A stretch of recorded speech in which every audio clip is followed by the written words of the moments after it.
जय हिंद साथियों, आप सभी का एक बार फिर से नए लेक्चर में बहुत बहुत स्वागत है। आज के इस लेक्चर में आप लोग देख सकते हैं बहुत मोस्ट इंपॉर्टेंट क्वेश्चन को लेकर आए हैं। यह आपका क्वेश्चन उदाहरण से संबंधित है।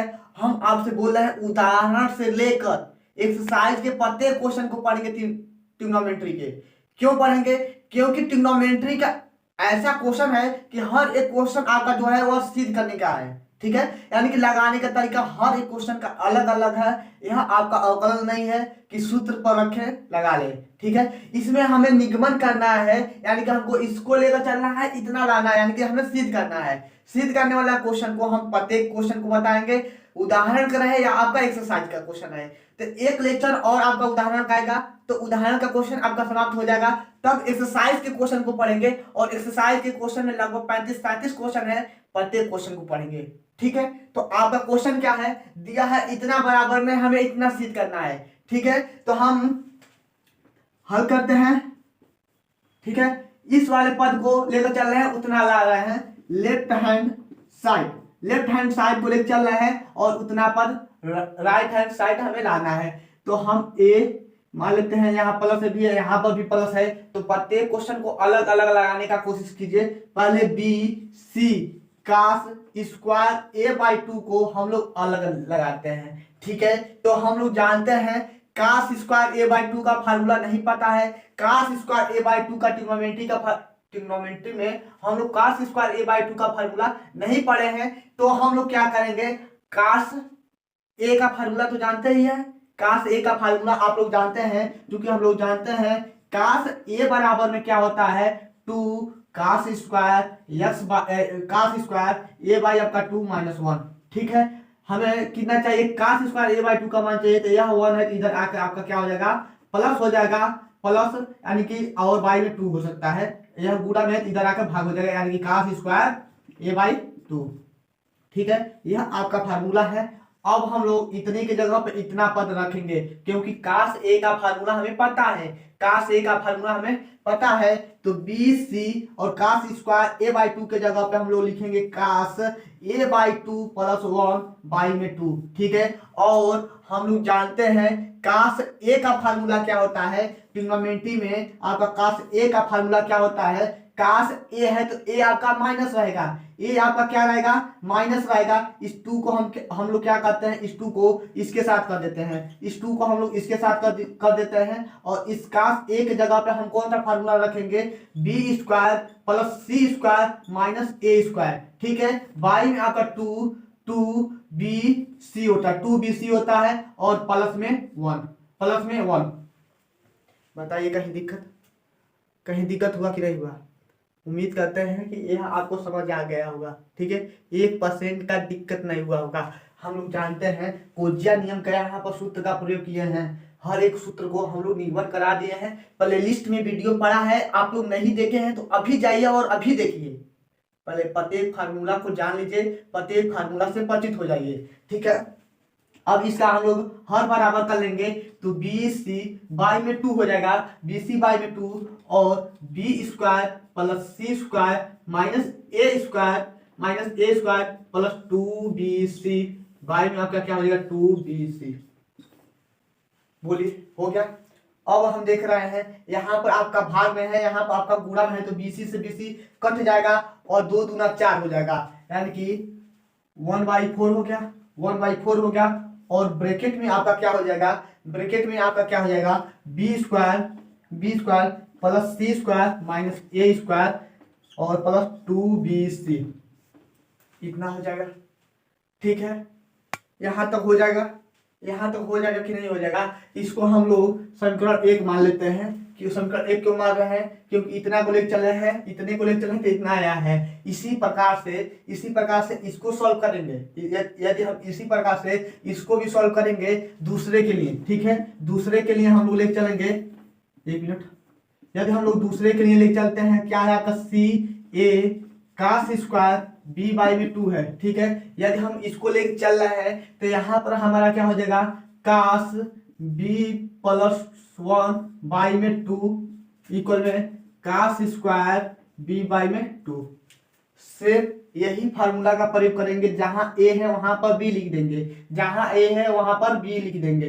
ठीक है, और इसके जगह पे हम लोग इतना पद लिख देंगे तो का सी ए कॉस बी प्लस 1 बाई में 2 यहाँ पर है तो इसको यहाँ पर हम लिख देते हैं, इस 2 को यहाँ से रब कर देते हैं, ठीक है, ताकि हमें सरल करने में, इसका कैलकुलेशन करने में अच्छा हो, ठीक है। अब काश बी का कोचिया नियम का सूत्र क्या होता है, आपका काश बी है तो बी वाला माइनस रहेगा, तो सी ए बाई में 2 यहाँ क्या हो जाएगा, ए का वर्ग प्लस सी का वर्ग माइनस बी का वर्ग बाई में 2ac और प्लस में 1 हर बराबर करेंगे तो आपका कितना हो जाएगा, यदि हम हर बराबर करते हैं तो सी ए बाई में 2 ए का वर्ग प्लस सी का वर्ग माइनस बी का वर्ग प्लस 2ac, ठीक है, बाई में आपका क्या हो गया 2ac। बताइए यह आपका समझ आया कि नहीं आया। अब देख रहे हैं हमारा BC से BC कट जाएगा, CA हमारा कट जाएगा, CA से CA कट जाएगा और 2 दूना 4 हो जाएगा, यानी कि जो हमारा दूसरा समीकरण मिलेगा वह क्या मिलेगा, जो हमारा दूसरा समीकरण मिलेगा वह हमारा 1/4 और दूसरे ब्रैकेट में a का वर्ग प्लस C का वर्ग माइनस B का वर्ग प्लस 2ac, इतना हो गया। आपको दिख नहीं रहा होगा, 1 मिनट हम इसको एक बार और लिखने का कोशिश करते हैं, छोटा में 1/4 हो जाएगा, a का वर्ग प्लस C का वर्ग माइनस B का वर्ग प्लस 2ac, इतना होगा। यह हमारा इक्वेशन कितना हो जाएगा, 2 हो जाएगा। सेम इसी प्रतिक्रिया से इसी प्रकार से यदि हम इसको निकालते हैं तो जहां पर आपका a है वहां पर c हो जाएगा, सेम यही फार्मूला का प्रयोग करेंगे, जहां a है यहाँ पर c हो जाएगा, यहाँ पर भी c हो जाएगा, तो सेम इसी प्रकार से करेंगे तो 1/4 यहाँ भी आया, 1/4 यहाँ भी आया है, तो इसमें भी आपका 1/4 ही आएगा, ठीक है। और ब्रैकेट में क्या आएगा आपका, यहाँ पर c लेके चल रहे हैं तो c वाला माइनस आया, यहाँ पर हम लोग c वाला लेके चल रहे हैं तो c वाला माइनस आएगा, और यहाँ पर हम b वाला लेके चले हैं, यहाँ पर हम लोग क्या किए हैं, b वाले को लेके चले हैं तो b वाला माइनस आया है, a वाले को लेके चले हैं तो a वाला माइनस आया है, तो यहाँ पर c वाले को लेके चलेंगे तो c वाला माइनस आएगा, बाकी सब ये आपका प्लस हो गया, यानी कि a का वर्ग प्लस रहेगा और b का वर्ग प्लस रहेगा, लेकिन c का वर्ग हमारा क्या रहेगा, माइनस रहेगा, c का वर्ग क्या रहेगा, माइनस रहेगा, और प्लस 2 रहेगा, 2 यहाँ भी है, 2 यहाँ भी है, 2 यहाँ भी है, यहाँ पर BC आया है, यहाँ पर AC आया है, तो यहाँ पर क्या हो जाएगा, आपका AB हो जाएगा। समझ में आया कि नहीं आया। सेम इसी प्रकार से इसको निकालेंगे तो इतना आ जाएगा। समीकरण 1 2 3 का मान इसमें जब हम रखेंगे, यह आपका हम अलग अलग से निकाले हैं, अब यह मान हम क्या करेंगे, इसमें रखेंगे और इतना इसमें रख कर कैलकुलेशन करके इतना हमें सिद्ध करना है। तो एक बार अच्छे से इसका स्क्रीनशॉट ले लीजिए या तो कॉपी पर लिख लीजिए, इसको हम लोग क्या करते हैं, रब करते हैं। अब हम इसको रब कर देते हैं, ठीक है, और देखिएगा ध्यान से, इतने को छोड़ देते हैं। पहले के लिए क्या आया है हमारा 1/4 b square plus c square minus a square plus 2bc, ठीक है, प्लस इसके लिए क्या आया है आपका 1/4 आएगा और a का वर्ग प्लस c का वर्ग माइनस b का वर्ग और प्लस 2ac आएगा, ठीक है। अब इसको हम रब कर देते हैं और प्लस में इसके लिए आपका क्या आएगा, 1/4 आएगा ही, और क्या आएगा आपका c का है तो a का वर्ग प्लस b का वर्ग माइनस c का वर्ग होगा और प्लस 2 रहेगा ही और ab हो जाएगा, क्या हो जाएगा, ab हो जाएगा, ठीक है। समझ में आया कि नहीं आया। अब 1/4 प्रत्येक पद में से हम लोग कॉमन कर लेते हैं, 1/4 जब कॉमन कर लेंगे तो b square plus c square minus a square plus 2bc, ठीक है, प्लस आपका a square plus c square और क्या हो जाएगा आपका minus b square plus 2ac plus a square plus b square minus c square plus 2ab, ठीक है, इतना हो गया। उम्मीद करते हैं आप लोग समझ रहे होंगे। प्रत्येक पद में से हम 1/4 को कॉमन कर लिए हैं, तो 1/4 ठीक है। जो कटने वाला है उसको काट दीजिए, तो a का वर्ग प्लस a का वर्ग प्लस b का वर्ग और माइनस b का वर्ग, ठीक है, माइनस b का वर्ग, और क्या कटेगा प्लस c का वर्ग प्लस c का वर्ग माइनस c का वर्ग। तो हमारा क्या बचा, a का वर्ग बचा और क्या बचा b का वर्ग और c का वर्ग प्लस b का वर्ग प्लस c का वर्ग, ठीक है। प्लस आपका 2bc या 2ab पहले लिख लीजिए, पहले 2ab हो जाएगा प्लस 2bc हो जाएगा, 2bc हो जाएगा और प्लस 2ca हो जाएगा, ठीक है। इतना ही बचेगा, ab बचेगा, 2ab बचेगा और 2bc बचेगा और 2ca बचेगा। और हम लोग जानते हैं a plus b plus c का होल क्यू का होल स्क्वायर का सूत्र जानते हैं। a plus b plus c का होल स्क्वायर का सूत्र हमारा यह होता है, a plus b plus c का होल स्क्वायर का यह हमारा फार्मूला होता है। तो 1/4 हो गया और a plus b plus c का होल वर्ग, ठीक है। या हम लोग इसको क्या लिख सकते हैं, a plus b plus c by में 2 का होल वर्ग, ठीक है। इसकी सॉल्व ले लीजिए राइट हैंड साइड, इसके साथ ले लीजिए। एक दो क्वेश्चन और देख लेते हैं। यह क्वेश्चन बहुत इंपॉर्टेंट क्वेश्चन है, जितना भी त्रिकोणमिति का क्वेश्चन है प्रत्येक क्वेश्चन इंपॉर्टेंट क्वेश्चन है, भले से आपका पेपर में आए या ना आए, ठीक है। भले से आपके पेपर में यह क्वेश्चन आए या ना आए, लेकिन यह इंपॉर्टेंट क्वेश्चन है। पता नहीं कहाँ से पूछ लेगा, जब हम लोग रिवीजन करेंगे तब वहां पर पूरा बताएंगे। इस समय हम लोग चैप्टर पढ़ रहे हैं, तो चैप्टर जब पढ़ेंगे तो पूरे क्वेश्चन को लगाएंगे। और यदि हम लोग क्या करेंगे, गोल्ड को पढ़ेंगे, तो वहां पर हम बताएंगे कि कौन कौन सा क्वेश्चन आएगा। और यहाँ पर आपको बताते हुए चल रहे हैं, यह आपका पेपर में आने का संभावना है भी नहीं भी है, ठीक है। दोनों हो सकता है, दोनों प्रतिक्रिया इसमें हो सकता है। इसीलिए हम बोल रहे हैं कि त्रिकोणमिति के प्रत्येक क्वेश्चन को पहले सॉल्व कर लीजिए, इसकी सॉल्व ले लीजिए। अब हम क्या करते हैं, नेक्स्ट क्वेश्चन चलते हैं। देखिएगा आपका दूसरा नंबर क्वेश्चन क्या है, दिया है a बराबर में 4 है और b बराबर में 8 है, c बराबर में आपका 60 अंश है। तो 60 अंश है तो कोण b का मान ज्ञात कीजिए। कैसे ज्ञात करेंगे आप लोग, कास c का फार्मूला तो जानते ही होंगे। कास c का फार्मूला क्या होता है, कास c का फार्मूला c वाला माइनस रहेगा, यानी कि a का वर्ग प्लस b का वर्ग माइनस c का वर्ग, ठीक है। बाई में आपका 2ab हो जाएगा। और हमें c का मान दिया है कास 60 अंश, c का मान दिया है कितना 60 दिया है, और a का मान दिया है 4 का वर्ग, और b का मान कितना दिया है 8 का वर्ग, यानी कि 8 का वर्ग हो जाएगा। और c का वर्ग नहीं पता, c का वर्ग नहीं पता, 4 गुणे 8। इसको सॉल्व करके c स्क्वायर का मान ज्ञात कर लेंगे। कैसे होगा देख लेते हैं। काश 60 अंश का मान कितना होता है, काश 60 अंश का मान कितना होता है, आप लोग जरूर कमेंट में लिखिएगा। काश 60 अंश का मान कितना होता है, कमेंट में लिखना ना भूलें। 1/2, ठीक है।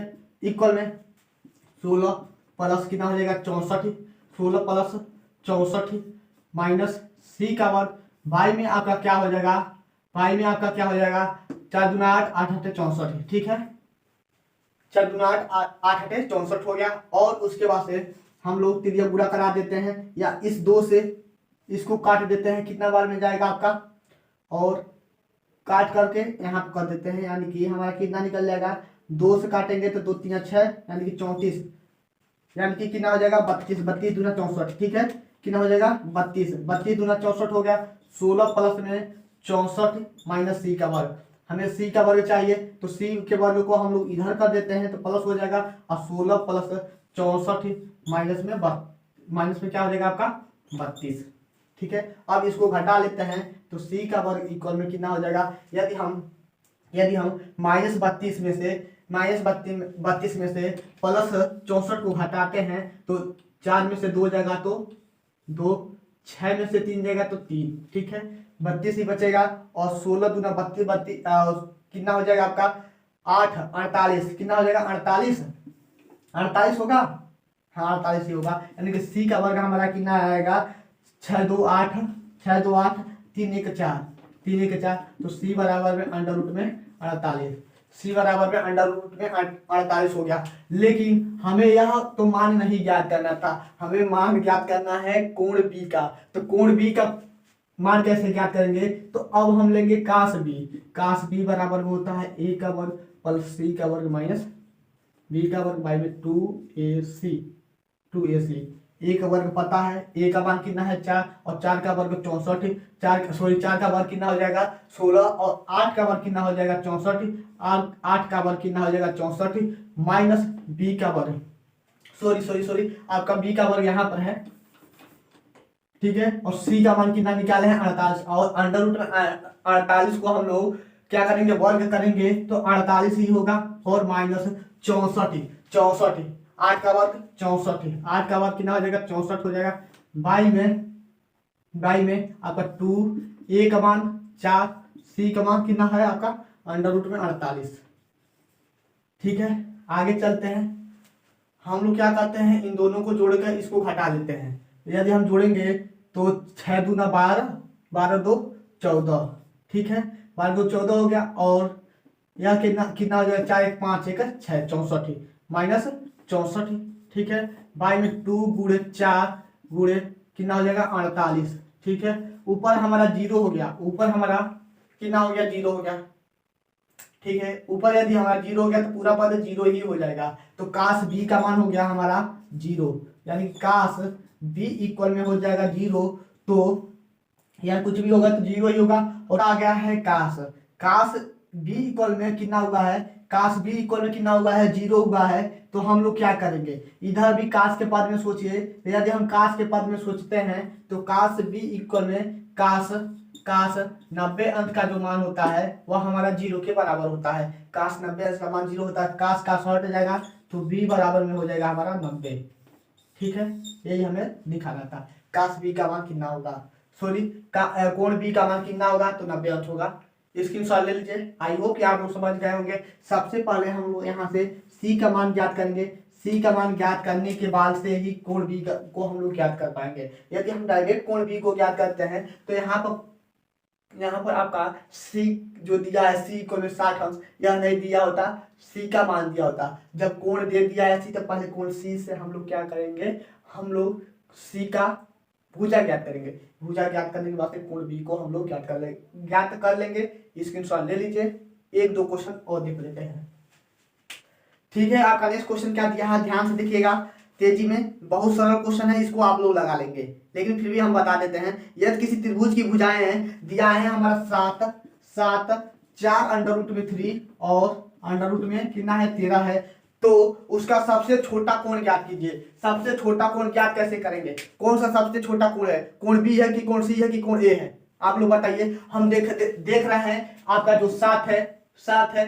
सबसे बड़ा है, 7 सबसे बड़ा है यानी कि सबसे बड़ा है, ठीक है। हमें किसका मान ज्ञात करना है, सबसे छोटा का। यदि बड़ा का कहता है तो इसका निकालते हैं, यदि छोटा का कह रहा है, यदि हमसे बड़ा कहता है बड़ा कोण ज्ञात कीजिए, बड़ा कोण ज्ञात कीजिए, ठीक है। तो बड़े कोण के लिए हम लोग क्या करते हैं, यदि हमसे बड़ा कोण कहता है तो काश ए इक्वल में आपका होता है आपका बी का वर्ग प्लस सी का वर्ग माइनस ए का वर्ग बाई में 2bc। यहाँ से रखकर हम लोग सबसे बड़ा कोण ज्ञात कर लेते हैं। प्रत्येक मान दिया है, मान लेते हैं यह हमारा हो जाएगा ए, ठीक है। और बी कौन सा होगा, सबसे छोटा कोण ज्ञात करना है, तो सबसे बड़ा कोण सबसे बड़ा भुजा या भुजा होगा, कोण नहीं होगा। सबसे बड़ा भुजा 7 तो सबसे छोटा भुजा कितना हो जाएगा आपका 13, अंडर रूट में 13 का मान ज्ञात करते हैं तो सबसे छोटा होगा। इन दोनों से छोटा होगा आपका यह, तो सबसे छोटा आपका क्या होगा सी होगा। यदि ए बी सी में चल रहे हैं तो पहले ए आ रहा है तो सबसे बड़ा ए हो जाएगा, ठीक है। सबसे छोटा आपका अंडर रूट में 13 आ रहा है तो सी लास्ट में आ रहा है तो सबसे छोटा 13 सी हो गया, ठीक है सी होगा। और ए ऑटोमेटिक क्या हो जाएगा बी हो जाएगा, ठीक है। हो गया, कंफर्म हो गया। कौन ए है, कौन बी है, कौन सी है, यहां से कंफर्म करना है। सबसे पहले देखेंगे कौन सबसे बड़ा है, कौन सबसे बड़ी भुजा है, तो सबसे बड़ी भुजा आपका 7 है, सबसे बड़ी भुजा 7 है तो यह ए है। सबसे छोटी भुजा क्या है आपका 13 है तो यह सी का काम करेगा, और बीच वाला जो रहेगा वह बी का काम करेगा। अब यहाँ से हम लोग ए का मान ज्ञात कर सकते हैं कि नहीं कर सकते हैं।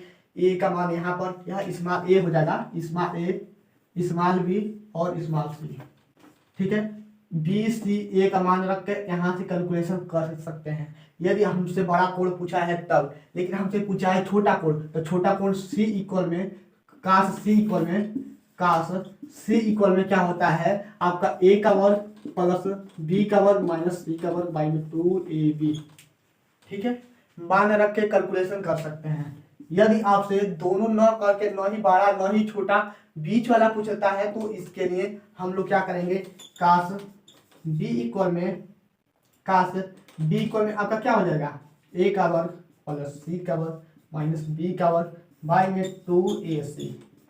ठीक है, फार्मूला को अच्छे से यदि आप लोग याद किए होंगे, बस हम समझाए हैं। यह क्वेश्चन कैसे लगेगा, सबसे बड़ी भुजा आपका क्या है 7 है, क्योंकि 7 सबसे, इन तीनों से सबसे बड़ा क्या है 7 है, तो सबसे बड़ी भुजा आपका 7 हो गया। सबसे छोटा क्या है आपका अंडर रूट में 13 है, तो सबसे छोटा भुजा आपका 13c हो गया। ठीक है, तो यह आपका बी हो जाएगा ऑटोमेटिक। तो आप लोग इसका स्क्रीनशॉट ले लीजिए और आज का सेशन हम यही समाप्त करते हैं। बस आज के क्वेश्चन में जो पहला क्वेश्चन था इंपॉर्टेंट क्वेश्चन था, और यह दोनों क्वेश्चन जो है यह समझने योग्य बातें हैं। यदि आप लोग समझ जाते हैं तो ये भी पूछ सकता है, 1-2 नंबर में पूछ सकता है। हम यह नहीं कहेंगे कि नहीं पूछेगा, 1-2 नंबर में पूछ लेगा, लेकिन जो पहला क्वेश्चन था वह 5 नंबर में पूछता। यह जो दोनों क्वेश्चन था यह 1 से 2 नंबर के जिससे ज्यादा नहीं पूछेगा, 1 से 2 नंबर में ज्यादा नहीं पूछेगा। स्क्रीनशॉट ले लीजिए, एक लेक्चर और लाएंगे, इसका एक लेक्चर और लाएंगे, उदाहरण का प्रत्येक समाप्त करवा के उसके बाद से एक्सरसाइज के क्वेश्चन को हम लोग परसों से पढ़ेंगे। तो चलते हैं, आज का सेशन हम समाप्त करते हैं, मिलते हैं आपसे नेक्स्ट लेक्चर के साथ। तब तक के लिए ओके बाय, जय हिंद दोस्तों, अपना ख्याल रखिएगा, गुड नाइट, बाय।